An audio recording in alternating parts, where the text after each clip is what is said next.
are here. The birds are here. The snow is gone. Snow is gone. The snow. The flowers are here.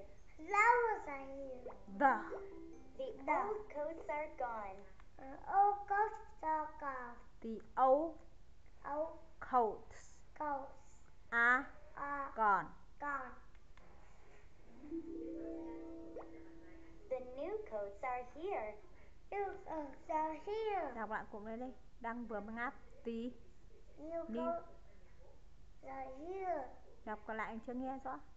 The old coats are here. Sao lại the old? The new New coats are are here. here. Are here. Spring is here.